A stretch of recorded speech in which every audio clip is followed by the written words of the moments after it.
Hello అండి. నిన్న హైదరాబాద్లో వర్షం చేసిన బీభత్సం అంతా ఇంత కాదండి. 4:35కి స్టార్ట్ అయింది. చల్లగా క్లైమేట్ చేంజ్ అయింది అనుకునే లోపు 6:30కి చూపించిందండి. అసలు వడగళ్ళు పడ్డాయి, ఇంకా గాలులు గట్టిగా ఎక్కడికక్కడ అన్ని చెట్లు కూడా పడిపోయాయండి. ట్రాఫిక్ కూడా ఎక్కడికక్కడ స్ట్రక్ అయిపోయింది. అందరూ ఆఫీస్ నుంచి వచ్చే టైం ఎక్కడికక్కడ వాళ్ళు ఉండిపోయారు. అందరూ సేఫ్గా ఇంటికి చేరారండి. అసలు హైదరాబాద్లో ఉన్న వాళ్ళకైతే తెలుస్తుంది. మా ఇంట్లోకి అయితే వాటర్ వచ్చేసేయండి. పైన చెట్లు ఉండడం వల్ల ఆకులు వస్తాయి కదండి, అవి అడ్డుకొని మొత్తం అంతా స్ట్రక్ అయిపోయింది.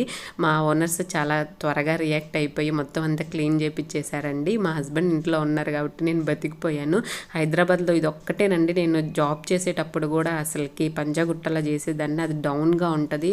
చిన్న వర్షం పడ్డా కానీ వాటర్ ఉండిపోయాయండి. అసలుకి మార్నింగ్ పార్క్కి వెళ్ళి చూసారు అంత పెద్ద చెట్లు కూడా పడిపోయాయండి. మీతో షేర్ చేసుకోవాలనిపించి వీడియో పెడుతున్నానండి. వెయిట్ లాస్ వీడియో పోస్ట్ చేస్తాను, చూసేయండి.